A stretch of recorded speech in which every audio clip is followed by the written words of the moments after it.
மது ஒழிப்பு மாநாட்டில் மதுவிலக்கு அமல்படுத்திய ராஜாஜி படத்தை வச்சுருக்கீங்க. ரொம்ப பொருத்தமான ஒரு படம். அந்த படத்தை வந்து திருமாவர்கள் எப்படி வைக்கலாம், அவர் வந்து ஒரு பார்ப்பனராச்சு, அவர் சனாதனத்தில் ஒரு கைகூலியாச்சு, அவருடைய படத்தை எப்படி வைக்கலாம் சொல்லிட்டு உங்களுடைய தோழமை சக்திகள் திராவிடத்தை பேசக்கூடியவோ உங்களை ரொம்ப கடுமையாக விமர்சனம் பண்ணுறாங்க. யாருக்கெல்லாம் உடன்பாடு இருக்கிறதோ அவர்களை நாங்கள் வந்து அடையாளப்படுத்தியிருக்கிறோம். ஆனால் ஒருத்தர் தவறாக அடையாளப்படுத்திருக்கீங்களே. நான் சொல்லிடுறேன், பெரியார அவர் பார்ப்பனரா இல்லையாங்கிறது இங்கே அளவீடு கிடையாது. பார்ப்பனர் வந்து ஒரு பார்ப்பனர் சனாதன சக்தியா இருக்கிறாரா என்பதுதான் அளவீடு. பெரியார் வந்து மதுவிலக்கை தீவிரமாக எதிர்த்தவர். அதாவது எந்த தீவிரமான ஒரு மனைவியுடன் வந்து ஒருத்தர் எப்படி உறவு வந்து கொள்ற தடுக்க முடியுமோ அதுக்கு சம்மந்தம் மதுவிலக்கு ஆதரிக்கக்கூடிய, அதுவுமே அவரால் முடியாது, அந்த அளவுக்கு தீவிரமாக பேசினவர் பெரியார். அவரை வந்து அங்கே வச்சிருக்கீங்க. அதுக்காக மட்டும் தான் கேட்குறேன். நீங்கள் கொள்கைக்கெல்லாம் நான் விட்டுறேன், அங்கே வச்சது சரியா? மதுவிலக்கு கூடாதுன்னு சொல்லியிருக்காரு. அது வந்து மாற்று மரத்தெல்லாம் வெட்டினப்போ. ஆனால் ராஜாஜி அவர்களோ கலைஞர் அவர்களோ கொண்டு வந்தப்போ ரொம்ப கடுமையாக எதிர்த்து தீர்மானம் நிறைவேற்றணும் பெரியார். அதுதான் திருமாவர்கள் பேசினதும் பார்த்தேன், கருத்துரையாளர்கள் பேசினது எல்லாமே பார்த்தேன் நான்.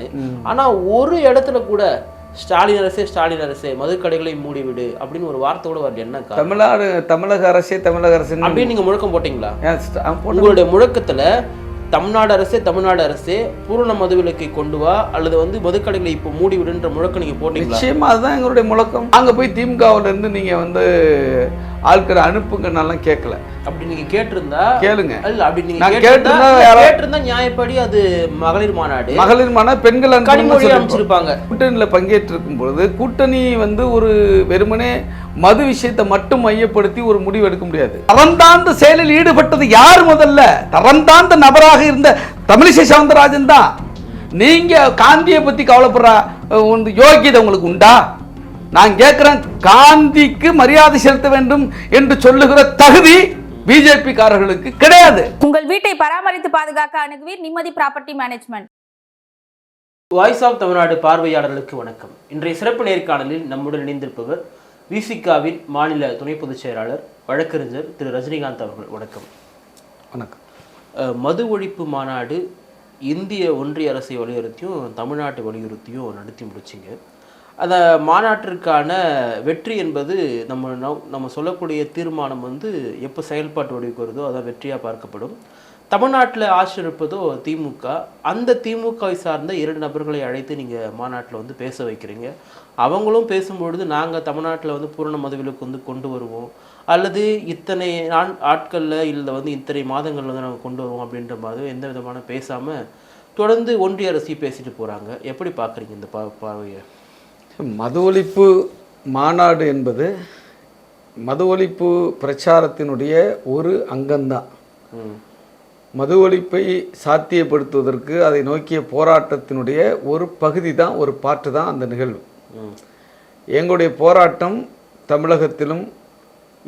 தமிழகத்தில் முழுவதுமாக மது மற்றும் போதைப் பொருள்களை ஒழிக்கும் வரை ஒன்றிய அரசு ஒரு தேசிய மது விலக்கு கொள்கையை கொண்டு வரும் வரை தொடரும்.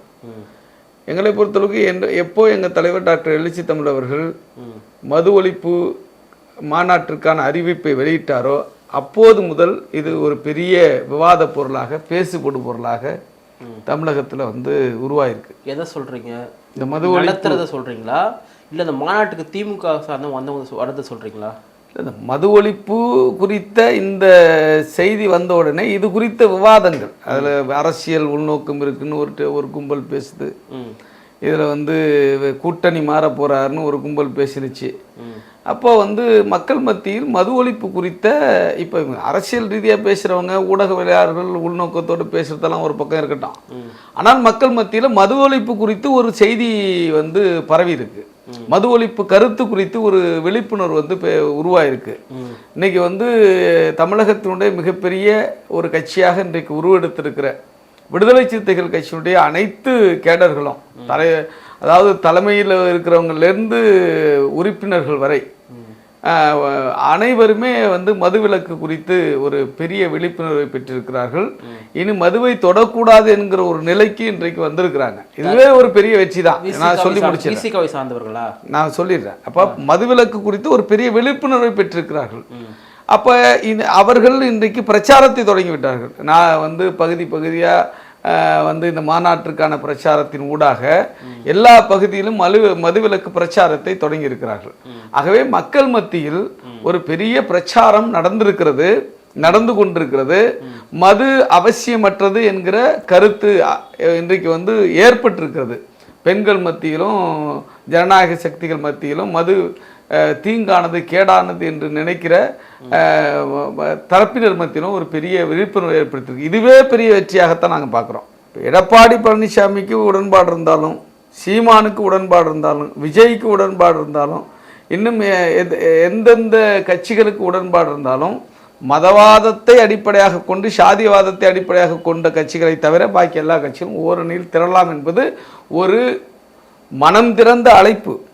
சமூக வந்து அக்கறையோடு கொடுக்கப்பட்ட அமைப்பு. இதில் உள்நோக்கம் கற்பிச்சாங்க. இப்போ நாங்கள் போய் திமுகவிலேருந்து நீங்கள் வந்து ஆட்களை அனுப்புங்கன்னெல்லாம் கேட்கல. அப்படி நீங்கள் கேட்டிருந்தா கேளுங்க. இல்லை அப்படி நீங்கள் கேட்டிருந்தா நியாயப்படி அது மகளிர் மாநாடு பெண்கள் கனிமொழி அனுப்பிச்சிருப்பாங்க. அதுதான் நாங்கள் வந்து ஒரு மகளிர் அனுப்புங்க, மகளிர் பொறுப்பாளர் அனுப்புங்க தான் கேட்டிருப்போம். அப்போ முதலமைச்சரே வந்து எங்கள் கட்சியிலேருந்து 2 பேர் கலந்துக்குவாங்கன்னா அவரே அண்ணன் RS பாரதி அவர்களுடைய பெயரையும் அண்ணன் TKS இளங்கோவன் பெயரையும் வந்து பரிந்துரை பண்ணி அனுப்பியிருக்கிறாங்க. அதெல்லாம் சரிங்க. நான் என்ன கேட்குறேன்னா, இப்போ வந்தாங்க இல்லையா, வந்தவங்க என்ன பேசினாங்க? அங்கே வந்தவங்க நான் பார்த்தேன், நான் முழு லைவ் பார்த்தேன். நான் திருமாவர்கள் பேசினதும் பார்த்தேன், கருத்துரையாளர்கள் பேசினது எல்லாமே பார்த்தேன் நான். ஆனால் ஒரு இடத்துல கூட ஸ்டாலின் அரசே மதுக்கடைகளை மூடிவிடு அப்படின்னு ஒரு வார்த்தை கூட வரல. என்ன தமிழக அரசு அப்படின்னு நீங்க முழக்கம் போட்டீங்களா? உங்களுடைய முழக்கத்துல தமிழ்நாடு அரசே பூரண மதுவிலக்கை கொண்டு வா அல்லது வந்து மதுக்கடைகளை இப்போ மூடிவிடுன்ற முழக்கம் நீங்க போட்டீங்களா? நிச்சயமா அதுதான் எங்களுடைய முழக்கம். அந்த முழக்கத்தை திரும்ப சொன்னாரா மைக்ல? ஏன் சொல்லல? என்ன வந்து தமிழ்நாடு எங்க தீர்மானம் என்ன சொல்லுது? தமிழ்நாட்டில் முழுமையான மதுவிலக்கை கொண்டு வர வேண்டும் தீர்மானம். அடுத்து வந்து ஒன்றிய அரசு இந்தியா முழுவதும் ஒரு தேசிய மதுவிலக்கு கொள்கையை உடனடியாக அமல்படுத்த வேண்டும். இது தீர்மானம். இப்போ தமிழ்நாடு அரசு தான் கேட்க முடியும். இன்றைக்கே வந்து ஸ்டாலின் ஆட்சி இருக்கலாம், போகலாம், நாளைக்கு வேறு ஆட்சி வரலாம். தமிழ்நாடு அரசு யாராக இருந்தாலும் மதுவிலக்கை அமல்படுத்த வேண்டும். இதில் என்ன உங்களுக்கு பிரச்சனை? இல்லை, ரொம்ப நியாயமானது, சரியானது, நான் அதை இல்லைன்னே சொல்லலை. ஆனால் எந்த ஒரு முழக்கமாக இருந்தாலே உங்களோட தலைவர் சொல்லுவார், நான் வந்து மோடிக்கு எச்சரிக்கை இருக்கக்கூடிய இடத்துல இருக்கேன், என்னை போய் நீங்கள் சுருக்காதீங்கன்னு சொல்லுவார். அந்த அளவுக்கு தேசிய அளவோட பார்வை இருந்திருக்கு. தமிழ்நாட்டில்ன்ற மட்டும் ஏன் ஸ்டாலின் அரசுன்னு சொல்ல மாட்டாருன்னு ஒரு கேள்வி கேட்குறாங்க. தமிழ்நாடு அரசு சொல்ல வேண்டிய தேவையோ ஒன்றிய அரசு கூடங்க, ஒன்றிய அரசு கூட ஆட்சி மாறலாம், நாளைக்கு காங்கிரஸ் வரலாம் அல்லது வேற யாரும் வரலாம், சரிதானா? அப்போ நமக்கு அரசை நோக்கிய கோரிக்கை தான் நம்ம வைக்கிறோம். அரசை நோக்கிய கோரிக்கை வைக்கும்போது நாங்கள் வந்து இப்போ கூட்டணியில் பங்கேற்றிருக்கிறோம். கூட்டணியில் பங்கேற்றிருக்கும் பொழுது கூட்டணி வந்து ஒரு வெறுமனே மது விஷயத்தை மட்டும் மையப்படுத்தி ஒரு முடிவு எடுக்க முடியாது. எல்லா மத சார்பின்மை என்ன இங்கே வந்து இருக்கிற அனைத்து பிரச்சனைகளையும் உரிமையை வந்து என்ன சொல்ற தமிழக மக்களுடைய நலன், இப்போ ஒரு சமூக நீதி கொள்கை, இதையெல்லாம் மையப்படுத்தான் ஒரு முடிவு எடுக்க முடியும். ஆகவே மது என்பது தீங்கானது, கேடானது, அதை நீங்கள் வந்து இழுத்து மூட வேண்டும் என்று நாங்கள் அரசுக்கு சமரசமற்ற வகையில் தான் கோரிக்கை விடுக்கிறோம். நாங்கள் இன்னும் ஒரு விஷயம் வச்சுங்க, திருப்பி எங்கள் தலைவர் கேட்குறதா நான் திருப்பி நினைவுபடுத்த விரும்புகிறேன். கூட்டணியில் இருந்து கொண்டு, கூட்டணி கட்சியாக தொடர்ந்து கொண்டு, அரசுக்கு எதிராக எந்த கூட்டணி தலைமை வரைக்கும் அரசு வந்து நடத்திட்டு இருக்கிற அந்த அரசுக்கு எதிராக ஒரு மாநாட்டை, ஒரு போராட்டத்தை, ஒரு கோரிக்கையை மக்கள் கோரிக்கையாக எழுப்பி ஒரு மாநாட்டை நடத்தி ஒரு மிகப்பெரிய அழுத்தத்தை கொடுக்கிற துணிச்சலையும் தைரியத்தையும் பாராட்டுகிற மனசே யாருக்கும் இல்லை. இல்லை, நிச்சயமா அவர் முன்னெடுப்பு என்பது ரொம்ப சிறப்பான. ஒரே ஒரு விஷயம் தான் இப்போ கேள்வி. ஆனால் என்ன கேட்குறாங்கன்னா, நியாயமாக டாஸ்மார்க்கை மூட வேண்டிய அதிகாரமும் பொறுப்பும் இருக்கக்கூடியது நம்முடைய முதல்வர் ஸ்டாலின் அவர்களுக்கு. அவர் இவர் முதல்ல வலியுறுத்த மாட்டாரு. நீங்க மூடுங்க சொல்ற போராட்டத்தை அறிவிக்காம நேரடியாக இந்திய அரசுக்கு போறாரு. ஒன்றியத்துக்கு இதுல பவரே இல்லையேன்னு சொல்றாங்க. நீங்க உள்நோக்கத்தோடு கேட்கிற கேள்வி. ராஜா கேட்கட்டும், தமிழிசை கேட்கட்டும், அண்ணாமலை கேட்கட்டும், அதெல்லாம் விடுங்க. எங்களுடைய அனைத்து பதாகைகளிலும், அனைத்து துண்டறிக்கையிலும், எல்லா விளம்பரங்களிலும் நாங்கள் கொடுத்த வந்து பிரச்சார நோட்டீஸ், பரப்புரை நோட்டீஸ்கள் அனைத்திலுமே 2 விஷயம் பிரதானமாக இருக்கும். ஒன்று, தமிழ்நாடு அரசே தமிழ்நாட்டில் பூரண மதுவிலக்கை அமுல்படுத்து. 2, ஒன்றிய அரசே ஒரு மதுவிலக்கு தேசிய திட்டத்தை தேசிய கொள்கையை அமல்படுத்து, இது ரெண்டும் தான் பிரதானம். இப்போ வந்து தமிழ்நாடு அரசை நோக்கி நாங்கள் கேள்வி கேட்கலன்னு எப்படி சொல்றீங்க? நேரடியாக ஒன்றிய அரசுக்கு போயிட்டு எப்படி சொல்றீங்க? அப்ப நீங்க திட்டமிட்டு இதை ஏன் வந்து மறுக்கிறீங்க? இல்ல, திரு எச் ராஜா சொல்றாரு, தேசிய கல்விக் கொள்கை ஏத்துங்கன்னு சொன்னா நாங்க ஏத்துக்க மாட்டோம், இது வந்து எங்களுடைய உரிமை, மாநில உரிமை நிற்கிறாங்க. ஆனா ஒன்றிய அரசுக்கு பொறுப்பே இல்லாத இந்த டாஸ்மார்க்கை மூட சொல்லி எங்களை வலியுறுத்துறாங்க, இது நகைப்புக்குரியதா இருக்குன்னு சொல்லிட்டு திரு எச் ராஜா சொல்றாரு. ஏங்க, ஒன்றிய அரசுக்கு வந்து மதுவிலக்குல பொறுப்பு கிடையாதா? பொறுப்பு இருக்கு, அதிகாரம் உங்ககிட்ட இருக்கு, மாநில அரசு கிட்ட இருக்கு, திரு ஸ்டாலின் கிட்ட இருக்கு. அதையும் தானே கேட்குறோம். அதாவது என்னன்னா வந்து எல்லாரும் சொல்ற மாதிரி நானும் தான் சொல்லணும். அதாவது கலைஞர் வந்து 1971 மதுவிலக்கு கொண்டு வரும் பொழுது, மதுவிலக்கு ரத்து பண்ணும் பொழுது ஒரு செய்தியை சொன்னார். சுத்தி தீ வந்து எரிஞ்சுக்கிட்டு இருக்கு, நடுவில் மட்டும் கற்பூரம் இருந்தா அது எப்போ பத்திக்காம இருக்குமா, கற்பூரம் பாதுகாப்பா இருக்குமா, எரியாம இருக்குமான்னு கேட்டார். அது போல தமிழ்நாட்டில் மதுவிலக்கு நாங்கள் கேட்குறோம். தமிழ்நாட்டில் மட்டும் மதுவிலக்கு என்பது போதாது, நீங்க வந்து இந்தியா முழுக்க மதுவிலக்கை வந்து அமல்படுத்தணும் ஒன்றிய அரசு கேட்கிறோம். அப்ப ரெண்டும் சரியான கோரிக்கை தானே? ஏன் வந்து இல்ல இருங்க ஒரு நிமிஷம், நான் சொல்லி முடிச்சிருக்கேன், கேட்ட கேள்விக்கு சொல்லிடுறேன். அப்போ எச் ராஜா சொல்றது போல ஒரு வந்து ஒன்றிய அரசுக்கு எப்படி வந்து என்ன பொறுப்பு இல்லாம இருக்கும், கடமை இல்லாம இருக்கும்? அப்போ இந்தியா அதிகாரம் ரெண்டு பேர்ட்டையும் தான் இருக்கு. இல்ல இருக்கு, நான் என்ன அதான் சொல்றேன், நீங்க யாருக்கு யாருக்கு அவசியமே கிடையாது. இல்ல பிரதாப், யாருக்கு என்ன அதிகாரம் இருக்கோ அந்த அதிகாரத்தை நாங்க கோருகிறோம். தமிழ்நாட்டு அரசு முழுமையான மதுவிலக்கை அமல்படுத்தும் சொல்லாம நாங்க தவிர்த்திருக்கிறோமா? அல்லது தமிழ்நாட்டுல தானே நாங்க போராட்டம் நடத்துறோம், மாநாடு நடத்த போய் டெல்லியில ஜந்தர் மந்தர் நடத்துறோம், தமிழ்நாட்டில் நடத்துகிறோம் இல்லையா? தமிழ்நாட்டு அரசு தானே கோரிக்கை விடுக்கிறோம், தமிழ்நாட்டு அரசு தானே வந்து நாங்கள் வலியுறுத்துறோம், அழுத்தம் கொடுக்குறோம். இங்கே அப்போ தேசிய கொள்கை வகுக்க வேணும்னு சொல்கிறோம்ல. அப்போது இது வந்து எச் ராஜா போன்றவர்களுக்கு குறையுடைய பார்வையர்கள் உள்ளவங்க அப்படிதான் பேசுவாங்க. நியாயமான கேள்வி உங்களுக்கு தெரியல? நியாயமான கேள்வி கிடையாது. எப்படி நியாயமான கேள்வி? அதிகாரம் திரு ஸ்டாலின் கிட்ட தான் இல்ல. நான் இல்லைன்னு சொல்லலையாங்க, நான் அதையும் தான் சொல்றேன். நாங்க நீங்க ஒரு விஷயம் புரிஞ்சுங்க. இப்ப நீங்க ஒன்றிய அரசுக்கு எப்படி இல்லைன்னு சொல்ல முடியும்? ஒண்ணு இருங்க, ஒரு கிளை கேள்வியெல்லாம் போயிடாதீங்க. இன்னொரு செய்தியை நான் வந்து சொல்லணும். எப்படி மது தீங்கானதோ அப்படி இன்றைக்கு புதிய கல்விக் கொள்கையும் தீங்கானது. என்ன, 3ஆவதுல ஒரு பொது தேர்வு, 5ஆவதுல ஒரு பொது தேர்வு, 8ஆவதுல ஒரு பொது தேர்வு, 10ஆவதுல ஒரு பொது தேர்வு, 11ஆவதுல ஒரு பொது தேர்வு, 12ஆவதுல ஒரு பொது தேர்வு என்று இப்படி கொண்டு வருவதும், அதே போல் அதில் வந்து முழுக்க சனாதனத்தை வந்து மையப்படுத்துகிற விஷயங்களை வந்து ஒரு மீண்டும் இங்கே சமூக நீதியை குழி தோண்டி புதைக்கிற ஒரு திட்டத்தோடு கொண்டு வருகிற அந்த புதிய கல்விக் கொள்கையும் ஒன்று தான், ரெண்டும் தீங்கானது தான். அதான் ரெண்டும் வேண்டாங்கிறோம். என்ன, அப்போ நீங்கள் வந்து புதிய கல்விக் கொள்கையை வந்து நாங்கள் கொண்டு வரத்துக்கும் மது ஒழிக்க சொல்கிறதுக்கும் நீங்கள் ஏன் கம்பேர் பண்ணுறீங்க? ஏன் இது வந்து நான் என்ன கேட்குறேன், அப்போ மதுவை ஒழிக்கக்கூடாது, மது இருக்கணும்னு விரும்புறீங்களா? தீமை ஏதோ இருந்தாலும் நீங்கள் ஒழிக்க வேண்டியதானே? அது ஏன் நீங்கள் வந்து இதை வந்து ஒழிக்க மாட்டோம், அதை கொண்டு வருவோம்னு எப்படி சொல்ல முடியுறீங்க? என்ன கேட்குறாங்கன்னா, இப்போ பீகாரில் வந்து ஒன்றிய அரசு மூட வச்சாங்க, அவங்களே மூடினாங்க. குஜராத்தில் வந்து நாங்களா மூட வச்சோம், அவங்களே தானே மூடினாங்க. அதே மாதிரி நீங்களே மூட்டு போங்கன்னு சொல்கிறாங்க. ஏங்க, நாங்கள் வந்து தமிழ்நாடு அரசு மூட வைன்னு நான் கேட்கலாங்க அவங்கள்ட்ட, தமிழ்நாடு அரசே மூடுன்றோம். நல்லா புரிஞ்சுங்க. இவங்க மூட மாட்டுறாங்க. உங்களுடைய கோரிக்கையை தமிழ்நாடு அரசு ஏற்கலை, அப்படி பார்க்கலாமா? இதுவரை ஏற்கலை, பேசிட்டு இருக்கிற நொடி வரைக்கும் ஏற்கலை. ஆமா ஏற்கலை. இப்ப மூடிட்டா அல்லது நடவடிக்கை எடுத்துட்டா ஏத்துறதா அர்த்தம். ஆனா ஒரு செய்தி வந்திருக்கு, எங்களுடைய மாநாடு நடந்த உடனே மறுநாள் அமைச்சரவை கூடியிருக்கு. அந்த அமைச்சரவையில வந்து 8ஆம் தேதி மீண்டும் கூடுவதாகவும், அந்த கூட்டத்தில் மது விலக்கு குறித்து எண்ணிக்கையை வந்து படிப்படியாக குறைப்பது குறித்து முடிவெடுக்கப்படும் சொல்லியிருக்கிறாங்க. இது ஒரு பாசிட்டிவான விஷயம் தானே? அப்ப ரெஸ்பான்ஸ் பண்ணிருக்கிற தமிழ்நாடு அரசு எங்க கோரிக்கையை வந்து செவி மடித்திருக்குல்ல, இதையா நீங்க பார்க்க மாட்டேங்கிறீங்க? கடையை குறைக்கிறதும் மதுவிலக்கும் ஒன்னா பாக்குறீங்களா? ஏங்க, கடையை குறைப்பது என்பது படிப்படியான மதுவிலக்குக்கான ஒரு அடிப்படையான ஒரு செயல்பாடு அப்படின்னு நாங்க பாக்குறோம். ஒரு சின்ன உதாரணம் சொல்றேன். இப்ப நான் வந்து திருத்தணி, எங்கள் ஊர் காசனாபுரம்ன்ற ஒரு கிராமம், அந்த கிராமத்தில் 2 டாஸ்மாக் கடை வந்து இருந்துச்சு. ஏன்னா அப்போ ஹைவேல இருக்கக்கூடாது நாங்கள் ஒரு வந்தாங்க. இருங்க, இப்போ அங்கே இல்லாதனால மூடிட்டாங்க. அங்கே இருக்கவங்களே வேற இடத்துல போய் குடிக்கிறாங்க. அப்போ குடிக்கிறவங்க எங்கே போய் குடிக்க தானே போகிறாங்க தமிழ்நாட்டில். அதுதாங்க படிப்படியாக குறைப்பது என்பதுக்கு பல காரணங்கள் இருக்கு. நான் ஒரு கேள்வி உங்களை திருப்பி கேட்குறேன். இன்னைக்கே மதுக்கடையை இழுத்து மூடிடலாம். டாஸ்மாகில் வந்து எத்தனை ஆயிரம் பேர் வேலை பார்க்குறாங்க. அவங்களுக்கு என்ன மாற்று? அது அரசு தான் கொடுக்கணும். நம்ம அதுதான் சொல்றேன். அப்ப அதுக்கான திட்டங்கள் வகுக்கப்படணும்ல. ஆமா. அப்ப அதுக்கான திட்டங்கள் வகுக்கப்பட்டு இந்த நிதி வந்து அரசுக்கு வந்து வருவாய் குறையும் இல்லையா, அதுக்கு வருவாய் அதிகரிப்பதற்கான திட்டங்கள்லாம் வகுக்கணும்ல. அதனாலதான் படிப்படியா குறைக்கிறது தப்பு கிடையாது. ஒரே நாள் இழுத்து மூடுனா சில விளைவுகள் ஏற்படும். ஒரே நாள் இழுத்து மூடினாலும் எங்களுக்கு வரவேற்கத்தக்க விஷயம்தான், இல்லைன்னு சொல்ல. அரசு வந்து ஒரு சில வந்து டிஃபிகல்ட்டிஸை சில சிக்கல்களை யோசிக்கும் பொழுது அதை தப்புன்னு எப்படி சொல்ல முடியும்? நம்ம நான் இப்படி கேட்குறப்ப 26 வரைக்கும் இவங்க கடைகள் இன்னைக்கு குறைக்கிறாங்க, குறைக்கல, அப்போ அவங்க விருப்பம். அது நீங்கள் கூட்டணியில் இருக்கிறீங்க.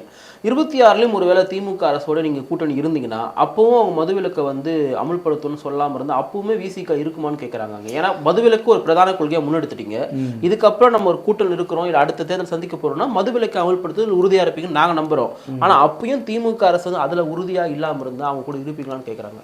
இல்லை, அது வந்து 26 வரட்டும், அப்போ பேசிக்கலாம். இது ப்ரீமெச்சூர் கொஸ்டின் தான் இது. ஏன்னா ஒரு கூட்டணினா வந்து ஒரு விஷயம் மட்டுமே தீர்மானிக்கிற விஷயம் கிடையாதுல்ல, பல விஷயங்கள் இருக்குல்ல. எத்தனையோ வந்து என்ன சொல்கிறது, இந்திய அரசியலமைப்பு சட்டம் அது வழங்கி இருக்கிற சமூக நீதி, அதுக்கு ஏதோ ஆபத்து வருமா இல்லையான்னு பார்க்கணும். ஏன்னா மத மோதலை இங்கே உண்டு பண்ணுவதற்கு வாய்ப்பு இருக்கா இல்லையான்னு பார்க்கணும். இல்லை சாதிய சக்திகள் இங்கே வந்து தலைதூக்கி விடுமா இல்லையான்னு பார்க்கணும். இது எல்லாமே வந்து தமிழ்நாட்டு மக்களுடைய நலனை மையப்படுத்தி தான் கூட்டணி முடிவு எடுக்கப்படும்.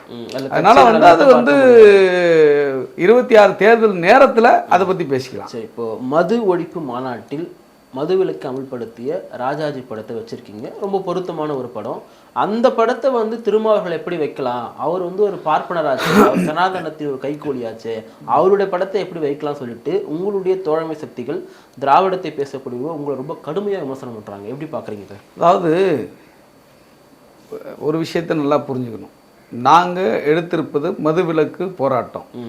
இந்த மதுவிலக்கு போராட்டத்தில் யாருக்கெல்லாம் உடன்பாடு இருக்கிறதோ அவர்களை நாங்கள் வந்து அடையாளப்படுத்தியிருக்கிறோம். ஆனால் ஒருத்தர் தவறாக அடையாளப்படுத்திருக்கீங்களே. நான் சொல்லிடுறேன், பெரியார சொல்லிடுறேன். இப்போ இந்த கேள்விக்கு பதில் சொல்லணுமா? இல்லை இல்லை இல்லை, நீங்கள் 2வது கேள்விக்கு பதில் சொல்லணுமா? முதல் கேள்விக்கு பதில் சொல்லுங்க. அப்போ நாங்கள் இப்போ அடையாளப்படுத்துகிறோம். அப்போ ராஜகோபாலாச்சாரியை பொறுத்தளவு காங்கிரஸ் பெரிய இயக்கத்தினுடைய ஒரு தலைவராக இருந்தவர், சரிதானா? காங்கிரஸ் பெரிய இயக்கத்தில் இருக்கும்பொழுது தான் அவர் வந்து குலக்கல்வி திட்டத்தை வந்து கொண்டு வர்றாரு, அறிமுகப்படுத்துறாரு. குலக்கல்வி திட்டம் வந்து உங்களுக்கு அவர் கொண்டு வரும்போது 1953, சரிதானா? அப்போ தான் குலக்கல்வி திட்டத்தை வந்து பேசுகிறாரு, கொண்டு 52லேருந்து பேசுகிறாரு, 53ல் கொண்டு வர்றதுக்கு அனௌன்ஸ்மெண்ட்லாம் வந்துடுது. அப்போ 1937 சென்னை மாகாணத்தினுடைய முதலமைச்சராக இருக்கும் பொழுது அவங்க சொந்த மாவட்டமாக இருந்த சேலம் மாவட்டத்தில் மதுவிலக்கு முதல்ல கொண்டு வர்றாரு. 1952 மீண்டும் முதலமைச்சராக வரும்பொழுது, சுதந்திரத்துக்கு பிறகு மீண்டும் முதலமைச்சர் 2ஆம் முறை வரும்பொழுது வந்து சென்னை மாகாணம் முழுவதும் மதுவிலக்கை வந்து அமல்படுத்துறாரு. அது மட்டும் இல்லாமல் 1971 டாக்டர் கலைஞர் வந்து முதலமைச்சராக இருக்கும் பொழுது மதுவிலக்கை ரத்து பண்ணுறாரு.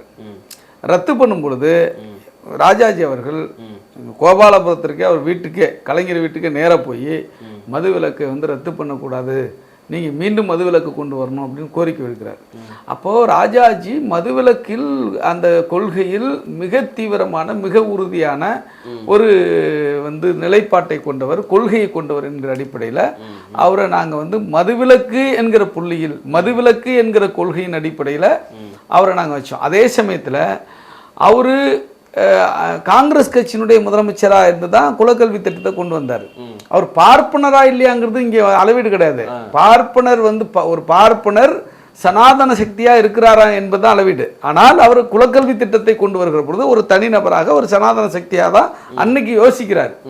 ஆனால் கட்சி அந்த கட்சி அல்ல, நல்லா புரிஞ்சுக்கணும். காங்கிரஸ் கட்சி. ஆனா அந்த கட்சியில், அவர் சார்ந்திருக்கிற கட்சியிலே அவருக்கு எதிர்ப்பு வருது, சரிதானா? யார் யார் எதிர்க்கிறா? ஓமந்தூரார் ரெட்டியார் எதிர்க்கிறாரு, கல்வராயன் எதிர்க்கிறாரு. இப்படிப்பட்ட எதிர்ப்புகள் வந்து பெரிய அளவில் வருது அவருக்கு. அதன் பிறகு வந்து மிகப்பெரிய பிரச்சனையாக வந்து தந்தை பெரியார் போன்றவர்கள் திமுக சார்பில் பல போராட்டங்கள் அண்ணாதுரை அண்ணாதுரை போன்றவர்களுடைய போராட்டங்களின் காரணமாக நேருவே கூப்பிட்டு நீங்கள் பதவி விலகுங்கன்னு சொல்லிடுறாரு. அப்போ வந்து குலக்கல்வி திட்டத்தை அறிமுகப்படுத்திய ராஜாஜி அவர்கள் பதவி விலகிறார். சரிதானா? அப்போ காங்கிரஸ் கட்சி வந்து இருக்கா, ஆட்சி இருக்கான்னா காங்கிரஸ் கட்சி இருக்கு, ஆட்சி இருக்கு. அந்த கட்சியிலிருந்து ஒரு நபர் வந்து விலகிறார். அந்த கட்சியே சனாதன கட்சியாக இல்லை. அப்போ அந்த கட்சியிலே அவருக்கு எதிர்ப்பு வருது. சரிதானா? அதே சமயத்தில் அதே ராஜாஜியோடு 1967 சுதந்திரா கட்சி என்ற ஒரு கட்சி அவர் தொடங்கி அவர் நடத்துகிற பொழுது காங்கிரஸிலிருந்து விலகி காங்கிரஸை வந்து வீழ்த்துவதற்கு அன்னைக்கு வந்து திராவிட முன்னேற்ற கழகத்தினுடைய தலைவர் அறிஞர் அண்ணாதுரை அவர்கள் கூட்டணி வச்சு வெற்றி பெற்று வந்து ஆட்சி அமைக்கிறார். அப்படி குலக்கல்வி திட்டத்தை கொண்டு வந்த ராஜாஜியை திமுக பயன்படுத்தி இருக்கிறது. நாங்கள் வந்து ராஜாஜியை கொள்கை வழிகாட்டியாக ஏற்கல, அரசியல் வழிகாட்டியாக ஏற்கல, கோட்பாட்டு வழிகாட்டியாக ஏற்கல. நாங்கள் எடுத்திருக்கிற இந்த கொள்கை மதுவிலக்கு கொள்கையில் இவர் உறுதியான நிலைப்பாடு கொண்டவர் என்பதால் அவருடைய கருத்துக்கள் தேவை, அவருடைய கருத்துக்கள் அவசியமானது என்பதால் அவரை போர்ட்ரேட் பண்ணவே ஒழிய அவரை வந்து ஒரு கொள்கை நிலைப்பாட்டோட அவரை நாங்கள் அணுகல. எங்களுடைய கொள்கை வழிகாட்டியும் அவர் இல்லை. இப்போ இந்த கேள்வி கேட்குறாங்கல்ல, அப்போ ராஜாஜியுடைய கொள்கையும் விசிகா ஏற்றுக்குமான்னு கேட்குறாங்க இல்லையா? மதுவிலக்கை பொறுத்து, அதாவது ஒரு விஷயம் வள்ளுவர் சொல்லியிருக்காரு, என்ன குணம் நாடி குற்றம் நாடி அவற்றில் மிகை நாடி மிக்க குரல். அப்போ எது எங்களை பொறுத்தளவுக்கு இந்த இடத்துல இந்த குரலை எங்க பொறுத்துறோம்னா மதுவிலக்குங்கிற அந்த விஷயத்துல பொறுத்துறோம். அப்படி பொருத்தும் போது மதுவிலக்கு என்பதை பொறுத்தளவு உறுதியான தெளிவான நிலைப்பாடு கொள்கை கொண்டவர் ராஜாஜி. ஆகவே அவரை நாங்கள் போர்ட்ரேட் பண்ணோம், அவ்வளோதான் இதுக்கு விளக்கம். சரி, நம்ம பெரியார் கிட்ட வருவோம். பெரியார் வந்து மதுவிலக்கை தீவிரமாக எதிர்த்தவர். அதாவது எந்த தீவிரமான ஒரு மனைவியுடன் வந்து ஒருத்தர் எப்படி உறவு வந்து கொள்றதை தடுக்க முடியுமோ அதுக்கு சம்மந்தம் மதுவிலக்கு ஆதரிக்கக்கூடிய, அதுவுமே அவனால் முடியாது, அந்த அளவுக்கு தீவிரமாக பேசினவர் பெரியார்.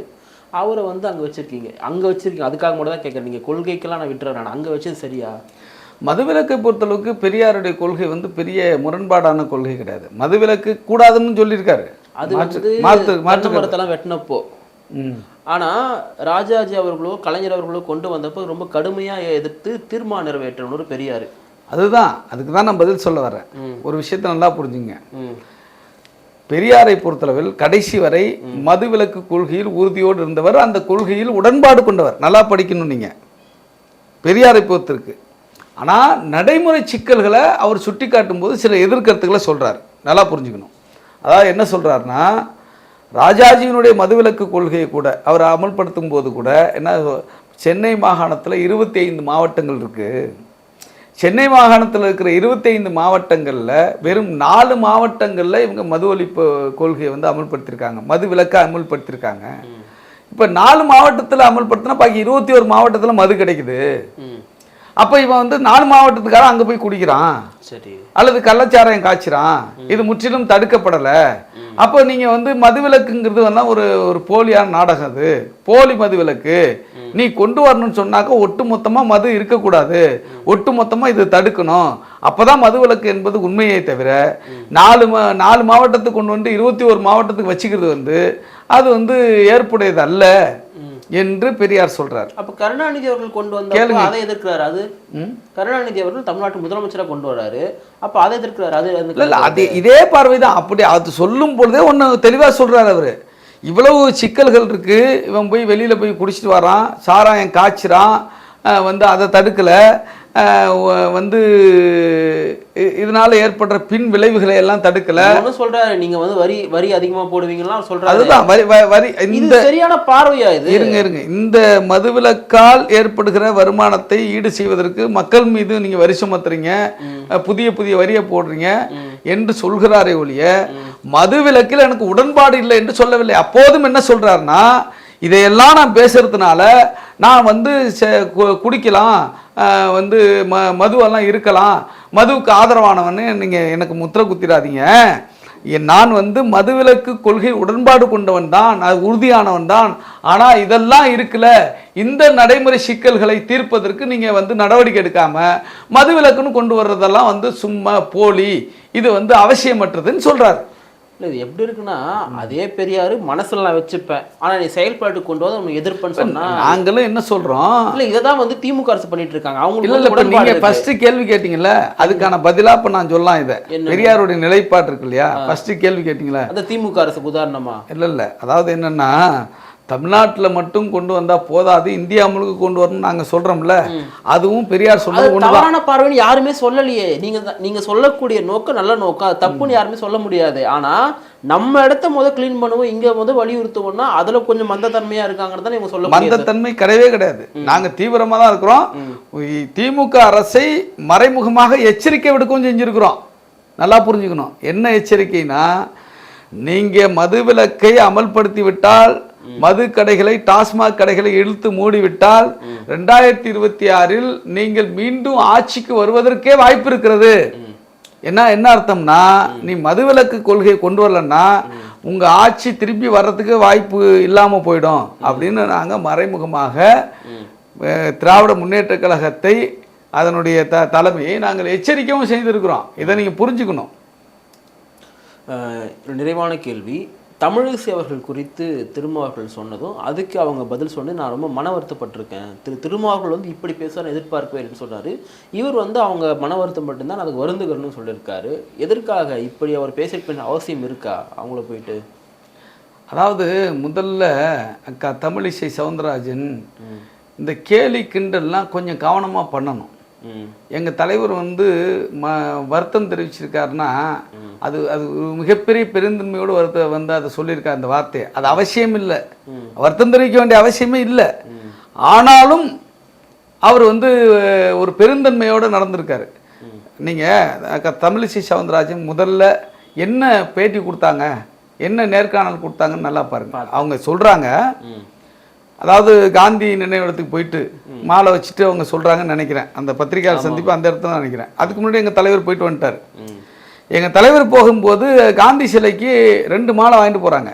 ஒன்று காந்தி சிலைக்கு, இன்னொன்று காமராஜர் சிலைக்கு. காந்தி சிலைக்கு மாலை போடும்போது காவல்துறை தடுக்குது. இல்லைங்க, இப்போ கவர்னர் வராரு, அவர் வந்து RN ரவி, அவர் வந்து மாலை போட்ட பிறகு தான் மற்ற யாரும் போடணும் அப்படின்னு சொல்கிறாங்க. எப்போங்க வர்றாருன்னு கேட்கும்போது 10:30 மணிக்கு வர்றாருன்னு சொல்கிறாங்க. எங்கள் தலைவர் 9 மணிக்கு போயிடுறாரு. 9 மணிக்கு அஞ்சலி செலுத்திட்டு அங்கே 9 மணிக்கே புறப்படணும், மாநாட்டு பந்தலுக்கு புறப்படணும், உளுந்தூர்பேட்டைக்கு போகணும். அது வந்து ரொம்ப தாமதமாயிடணும். 9 மணிக்கு போயிடுறாரு, 8:30 to 9 மணின்னு நினைக்கிறேன். அப்போ காவல்துறை தடுக்குது, 10:30 மணி வரை வெயிட் பண்ண முடியாது. சரின்னு சொல்லிட்டு என்ன பண்ணுறாரு, காமராஜர் சிலை 2 மாலையும் காமராஜருக்கு வந்து அங்கேயே வந்து மரியாதை செலுத்திட்டு வச்சு மரியாதை செலுத்திட்டு கிளம்பிடுறாரு. இப்போ தமிழிசை சவுந்தரராஜன் பேசுகிறாங்கல்ல, அவங்க என்ன சொல்கிறாங்க, திருமாவளவன் வந்தார், காந்தி சிலையை தாண்டி போய் காமராஜருக்கு வந்து அஞ்சலி செலுத்தினார். காமராஜருக்கு அஞ்சலி செலுத்துறது வந்து எங்களுக்கு அது சிக்கல் கிடையாது. காந்திக்கு ஏன் அஞ்சலி செலுத்தலை? வார்த்தைகள் நல்லா கவனிக்கணும், திரும்பி நான் சொல்கிறேன். அது காந்திக்கு ஏன் அஞ்சலி செலுத்தலை? சிரிச்சுக்கிட்டே சொல்கிறாங்க. ஏன் அஞ்சலி செலுத்தலை? காந்தி மது ஒழிப்பு கொள்கை கொண்டவர், நல்லா புரிஞ்சுக்கணும். காந்தி மது ஒழிப்பு கொள்கை கொண்டவர். இவர் மது ஒழிப்பு மாநாடு நடத்துகிறாரு. காந்தி மது ஒழிப்பு கொள்கை கொண்டவர் என்பதனால் என்ன கொள்கையில் வந்து இவங்களுக்கு முரண்பாடு இருக்கோ, தன்னுடைய மனசே குற்றம் உள்ள வந்து குறுகுறுன்னு, குற்றம் உள்ள நெஞ்சு குறுகுறுன்னு சொல்கிற மாதிரி, சரி இவருக்கு வந்து நம்ம அஞ்சலி செலுத்த முடியாதுன்னு அவரே மனசுக்குள்ளே நினச்சிக்கிட்டு அவர் போயிட்டாரோ அப்படின்னு சொல்கிறாங்க, அப்படின்னு சிரிச்சுக்கிட்டு சொல்கிறாங்க, கேலி கிண்டலாக சொல்கிறாங்க. இதுக்கு நேரடியான விளக்கம் தமிழிசை சவுந்தரராஜன் சொல்ல வேண்டும். இப்படி சொன்னதுக்கு என்ன விளக்கம் சொன்னோம்? இதுக்கு என்ன விளக்கம்? காந்தி மதுவிலக்கு கொள்கை கொண்டவர், ஆனால் அவர் கொள்கையில் வந்து அவர் கொள்கையில் உடன்பாடு இல்லாததுனால, குற்றமுள்ள நெஞ்சு குறுகுறுங்கிறதுனால அவருக்கு மாலை போடாமல் போயிட்டாரோ அப்படின்னா என்ன அர்த்தம்னா, இவர்கிட்ட மதுவிலக்கு கொள்கை இல்லை, அதனால தான் காந்திக்கு மாலை போடாமல் போயிட்டாரு, இவர் வந்து மது குடிக்கிறவர், பழக்கம் உள்ளவருங்கிறது தான் நேரடி அர்த்தம். இப்படி அபத்தமாக வந்து நீங்கள் கேலி கிண்டல் பண்ணும் பொழுது, நீங்கள் வந்து மற்றவங்களை வந்து நக்கல் பண்ணும்போது உங்களுக்கு தெரியல. இது குறித்து எங்கள் தலைவர் விளக்கம் தான் கொடுத்தாரு, மிகச்சிறப்பான விளக்கம். அந்த விளக்கத்தில் துளி அளவும் தப்பு கிடையாது. என்ன விளக்கம் கொடுக்குறாரு? இந்த மாதிரி ஒரு அர்த்தம் வர்ற மாதிரி நான் வந்து மது குடிப்பவன், மது பழக்கம் உள்ளவன் என்பதை போன்ற அர்த்தம் வர்ற மாதிரி அக்கா தமிழிசை சவுந்தரராஜன் அப்படி ஒரு கருத்தை சொல்றாங்க. நான் நம்புறேன் நீங்க மது குடிக்க மாட்டீங்கன்ட்டு, உங்களுக்கு அந்த பழக்கம் இல்லைன்னு நம்புறேன். அடுத்த வார்த்தை ரொம்ப ரொம்ப முக்கியமான வார்த்தை, உங்களை போலதான் நானும். அது ரொம்ப ரொம்ப முக்கியமான வார்த்தை, உங்களை போலதான் நானும், எனக்கு அந்த பழக்கம் இல்லை. நீங்கள் வந்து இப்படி வந்து பேசுறது தவறானது, இதுதான் நடந்த விஷயம். நான் ஏன் காந்தி சிலைக்கு மாலை போனால் இதுதான் நடந்த விஷயம், கவர்னர் வர்றதுனால என்னை தடுத்தாங்க, நேரில் வந்துட்டேன். ஆனால் அதே சமயத்தில் எங்களுடைய மாநாட்டு மேடையில் காந்திக்கும் காமராஜருக்கும் படம் வைத்து அஞ்சலி செலுத்தினோம். திருப்பி இதில் என்ன தப்பு? தரமற்று விமர்சிச்சாரு, இவ்வளவு தரம் தாழ்ந்து இவர் பேசுவார் நான் எதிர்பார்க்கல. நீங்கள் பேசுனது எவ்வளவு தரம் தாழ்ந்த விஷயம். உங்களுக்கு நீங்கள் பேசின நக்கல் நையாண்டி வந்து யாரை தான் வந்து நக்கிற மாட்டுக்கு செக்கும் தெரியாது சிவலிங்கமும் தெரியாதுன்னு சொல்கிற மாதிரி யாரை பற்றி பேசுகிறோம், என்ன பேசுகிறோம் அப்படின்னு தெரியாமல் நீங்கள் வந்து வாயை திறந்தா எல்லாம் கேலி கிண்டல் பண்ணலான்னு கேலி கிண்டல் பண்ணிட்டு, நான் அதுவும் தப்பாக கேட்கல. அவர் எங்கள் தலைவர், அவர் அதுக்கு பதில் சொல்கிறாரு.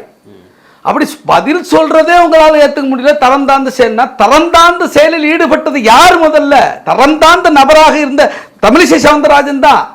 நீங்க காந்தியை பத்தி கவலைப்படுற யோகியதை உங்களுக்கு உண்டா? நான் கேட்கிறேன், காந்திக்கு மரியாதை செலுத்த வேண்டும் என்று சொல்லுகிற தகுதி பிஜேபி காரர்களுக்கு கிடையாது. ஏனென்றால் அந்த பிஜேபி அவனுடைய தாய் அமைப்பாக இருக்கிற RSS அமைப்பை சார்ந்த நாதுராம் கோட்சே தான் காந்தியை சுட்டு கொன்றவன். இந்த பாஜக எந்த RSS பெண்களை 4ஆம் தர குடிமக்களாக நடத்துகிறதோ, சூத்திரர்கள் என்று சொல்லுகிறதோ, பெண்கள் வந்து எந்த விதத்திலும் சுதந்திரமானவர்களாக இருக்க முடியாது, சுயமரியாதையானவர்களாக இருக்க முடியாது என்று சொல்லுகிறதோ, பெண்களை அடிமையாக எந்த கொள்கையை கொண்ட RSS இருக்கிறதோ, அந்த RSS ஒரு அரசியல் பிரிவாக இருக்கிற பாஜகவில் இருந்து கொண்டு பெண்களை வந்து அவமதித்து விட்டார் என்று சொல்வதற்கு தமிழிசை சவுந்தரராஜன் வெட்கப்பட வேண்டும், கூச்சப்பட வேண்டும். பாஜக இருக்கிறதுனாலே கூச்சப்படணும். ஏன்னா ஒரு விஷயம், இதே பாஜக RSS கொள்கை தான் திருவாங்கூர் சமஸ்தானத்தில் ஒரு கொள்கை. இந்த கொள்கை கொண்டவர்களால் வைக்கப்பட்ட கொள்கை தான் மேலாடை அணியக்கூடாது என்பது. என்ன அந்த தோல் சீலை போராட்டம், எந்த தமிழிசை சவுந்தரராஜன் எந்த சமூகத்தை சார்ந்தவரோ அந்த சமூகத்தை சார்ந்த பெண்கள் தங்களுடைய மார்பை அறுத்து எரிந்து போராட்டம் செய்து சனாதனத்தை எதிர்த்த இந்த சூழலில் அதே சனாதனத்தை இன்றைக்கு உயிர் மூச்சாக கொண்டிருக்கிற RSS ஒரு அரசியல் அமைப்பாக இருக்கிற பிஜேபியில் தமிழிசை சவுந்தரராஜன் இருப்பதற்கு வெட்கப்பட வேண்டாம். உங்க தலைவர் வந்து வருத்தப்பட வேண்டிய அவசியமே கிடையாது. அவர் 100% அவர் வருத்தம் தெரிவிக்க வேண்டிய அவசியமே கிடையாது. ஏன்னா அவர் தேவையில்லாமல் வம்பு கிழித்தது, தேவையில்லாமல் கொச்சைப்படுத்தியது தமிழிசை சவுந்தரராஜன் தான். இன்னைய வரையும் அதற்காக வருத்தம் தெரிவிச்சிருக்காங்களா? அந்த நாகரிகம் இருக்கிறதா? எங்க தலைவர் சொன்னார்ல, நீங்க பேசின பேச்சு என்னை வருத்தப்பட செய்து இருக்காதா என்று கேட்டார்ல. அப்படி வருத்தப்பட செய்திருந்தா நான் வருந்துகிறேன்னு தமிழிசை சவுந்தரராஜன் நாகரிகமா சொல்றாங்களா? நாகரிகம் யார்கிட்ட இருக்கு? பெருந்தன்மை யார்கிட்ட இருக்கு? எங்கள்கிட்ட இருக்கு, எங்கள் தலைவர்கிட்ட இருக்கு. எந்த பெருந்தன்மை எந்த நாகரிகம் இல்லாத காந்தியை சுட்டு கொண்டவர்கள் காந்திக்காக நீலிக்கண்ணீர் வெடிப்பதும், அவரை சுட்டு கொண்டுட்டு அவரை சாவடிச்ச அமைப்பிலே இருந்துக்கிட்டு நீ என்ன மரியாதை செலுத்துறன்னு கேட்பதும் என்ன நியாயம் இது? யாருக்கிட்ட வந்து தரத்தை பத்தி பேசுறாங்க? எங்கள் தலைவரை போல தரமான தலைவர், எங்கள் தலைவரை போல அரசியல் நாகரிகம் கொண்ட தலைவர், எங்கள் தலைவரை போல பெருந்தன்மை கொண்ட தலைவர் இந்திய அரசியல் இன்னைக்கு கிடையாது. இன்னைக்கு கிடையாது கிடையாது. யாரை பார்த்து யாரு கேள்வி கேட்பது? நாகரிகம்னா என்னன்னு தெரியுமா உங்களுக்கு? உங்க கட்சிக்காரங்களுக்கு தெரியுமா? உங்க கட்சியில பெண்கள்லாம் பாதுகாப்பா இருக்காங்களா? இங்க நாறுதே. தமிழ்நாட்டில் மட்டுமல்ல இந்தியா முழுக்க என்ன நிலைமைன்னு பார்த்துக்கிட்டு தானே இருக்கிறோம். பிஜேபிக்காரன் RSSகாரன் என்ன வந்து பெண்களை எப்படி நடத்துறான்னு பார்த்துக்கிட்டு தானே இருக்கிறோம். யாரை பார்த்து என்ன கேள்வி கேட்குறீங்க? அரசியல் நாகரிகம் என்று கற்றுக்கொள்ள வேண்டும் என்று சொன்னால் எங்கள் தலைவர்கிட்ட கற்றுக்கணும். நீங்க என்ன நீங்க யார் யார் எவ்வளவு மோசமா, இதே எங்கள் கட்சியை எங்கள் கட்சியினுடைய தலைவரை எவ்வளவு மோசமா இதுக்கு முன்னாடி ஒரு முறை விமர்சிச்சிங்க, 2-3 வருஷத்துக்கு முன்னாடி. எவ்வளவு மோசமா விமர்சிச்சிங்க. நீங்க பேசலாமா? அதை உங்களை என்ன சொல்லிட்டாங்க? உங்களுக்கு அந்த பழக்கம் இல்லைன்னு நான் நம்புறேன். உங்களை மாதிரி தான் நானும்.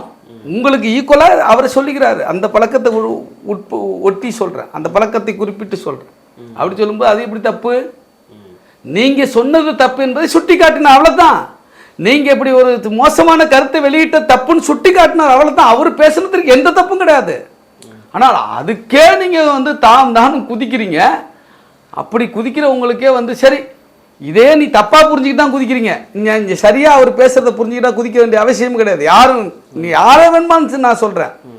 எங்கள் தலைவர் வந்து மது ஒழிப்பு மகளிர் மாநாட்டில் பேசின பேச்சை எடுத்து பாருங்கள். அதில் ஏதாவது சின்ன தப்பு இருக்கான்னு பாருங்கள். என்ன, நல்ல ஆறறிவு உள்ளவங்க, சிந்திக்க தெரிஞ்சவங்க, அதை என்னன்னு புரிஞ்சுக்கிறவங்க யாரும் அதில் சின்ன தப்பு கூட கண்டுபிடிக்க முடியும். அதையே தப்புன்னு சொல்கிறீங்கன்னா நீங்கள் பேசுனது என்ன? நீங்கள் ஏன் அப்படி பேச முடியும்? பங்கேற்று உங்களை பல்வேறு கருத்துக்களை பகிர்ந்தமைக்காக நன்றி. நன்றி.